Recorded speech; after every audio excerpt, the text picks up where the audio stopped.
So before we go on in this discussion and this pursuit of why universal salvation is the truth, I think it's important to reflect for a minute on this question of, is it possible to read the Bible without interpreting it? The answer is just no. It is completely impossible to do that. It's really completely impossible to do that with anything, but certainly something that is, or certainly when we're talking about a text that's at minimum about 2,000 years old and comes from a very different thought world, and the authors are not here to be interrogated in any way. We can't ask them questions. Yeah, interpretation is a big part of what's going to go on there. This came up once. I remember reading the comments to Meyer's Nag Hammadi Scriptures. I think that's what it's called. And someone, I think this was a newer edition of an older book, and someone had, was upset that changes had been made. And the comment was something like, your job is not to interpret, it is just to translate. Now that person has never translated anything because, again, it is extremely difficult to translate something without interpreting it. And I'm going to try to make that case here. I'm not going to make it in an academic, or I'm not going to speak in an academic style. I just want us to think about the issues that are at stake. So one example from English is, if you think about the word run, and I understand this could be boring, you might want to skip to the next video, but I think this is important. Think about the English word run for a minute and all the things it can mean. You could run to an office, you could run for an office, you could run around an office, you could run an office. And so for the sentence I just said, you would probably, I would suspect, in many languages, have to use different words every time I use the word run. And there might even be words to choose from that we don't think about in English so much, because if you run an office, it means you manage an office, and so on and so forth. Whereas if you are running for office, you're attempting to become, some elected official or something like that. So that's just a simple first pass. Like in English, even that word run has a lot of meanings. If you were to take that and put it into another language, you would have to select which word actually represents the meaning and not the literal word run. I guess that's what I'm trying to say. Now, a good biblical example from the New Testament, and by the way, it's always good when people talk about the Bible, it's good to think about, are we talking about the Old Testament, the Hebrew Scriptures, or are we talking about the New Testament? Because they were written in different languages. Obviously, the New Testament is in Greek, the Old Testament is in Hebrew mainly, and parts are in Aramaic. So let's take a well-known example from 1 Corinthians 13:4. I think it's the NIV, love is patient, love is kind. Now, obviously, the English word love has a lot of meanings. And if you read through the entire chapter, I think it becomes clearer what Paul is talking about, but it isn't clear to the point of non-ambiguity. It could, this passage gets read at weddings a lot, but if you go to the Greek text, it's a lot clearer. So many of you, most of you, maybe all of you might know, dear listener, that the word in Greek is agape. Now, Greek famously has 4 words for love. Agape is one of them. They have eros, philos, and storge. So, meaning that they've broken this broad concept, or they've broken up what we in English have encompassed by one word into these smaller units. So there's agape, which was translated by the King James as charity, but it's a non-transactional kind of love. It's a love where you give. It's a love of friendliness. As a matter of fact, there's a parallel word/thought, concept, experience, practice in Buddhism, metta, and that's usually translated into English as loving kindness. And that kind of puts it in more, that narrows down the meaning. So agape, again, it's not transactional. It's not eros. It's not romantic love. It's not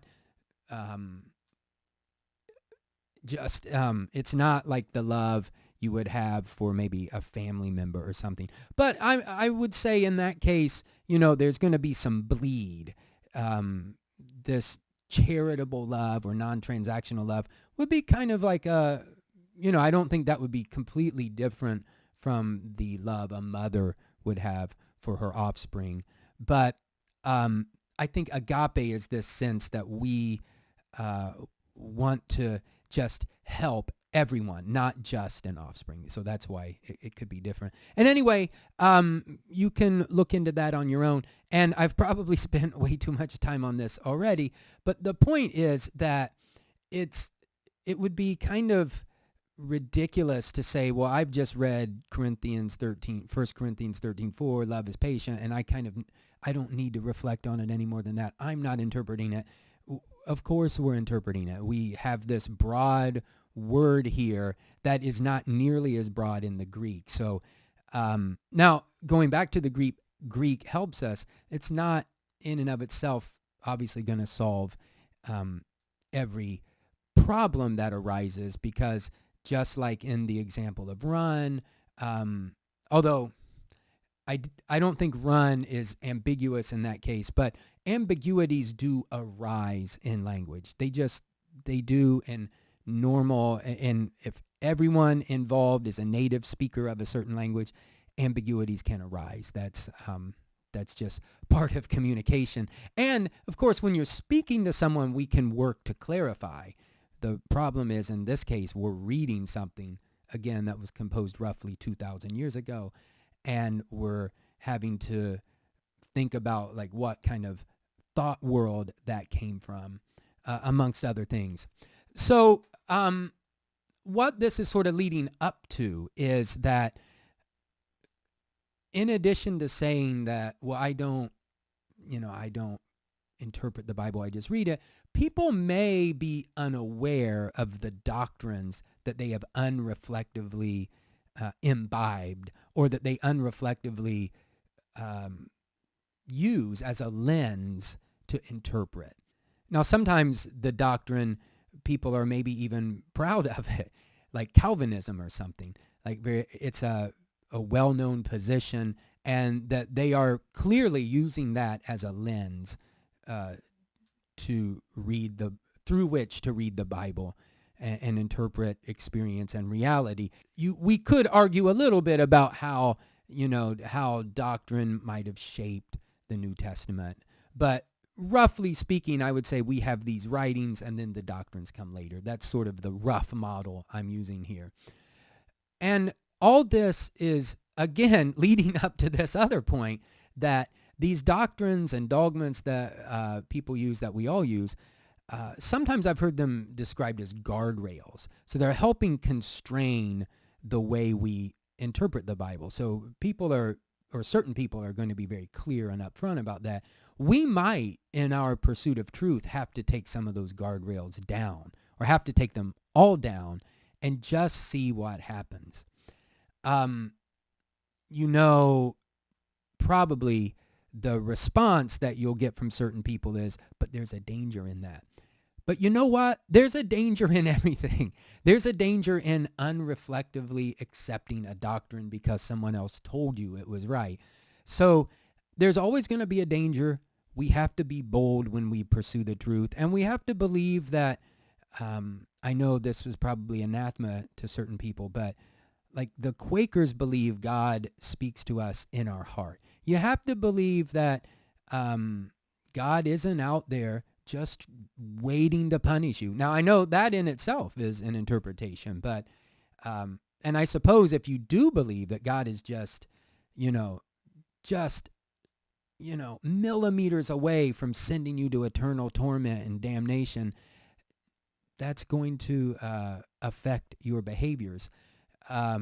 If you feel that God is a God of love, in whom there is no darkness, maybe you'll be a little more bold to pursue some of these, or to open up a little bit to possibilities. Now, it doesn't mean in the end you are going to be persuaded, but that is, I think, the stance we have to take.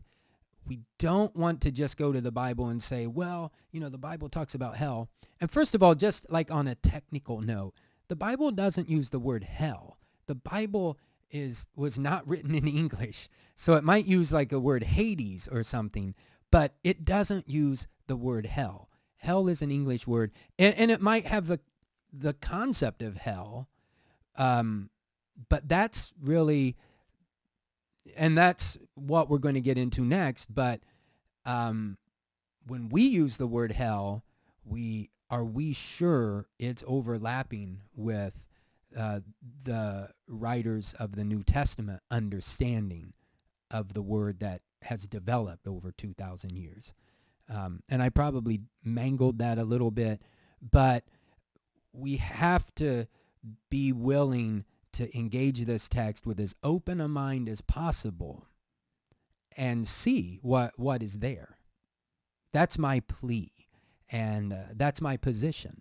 I think that should be everyone's position. You might go right back to some doctrine. It might help you even, it might enforce or strengthen your resolve in a certain doctrine, but at least we should be willing to engage the writings, the text, and with as open a mind as possible.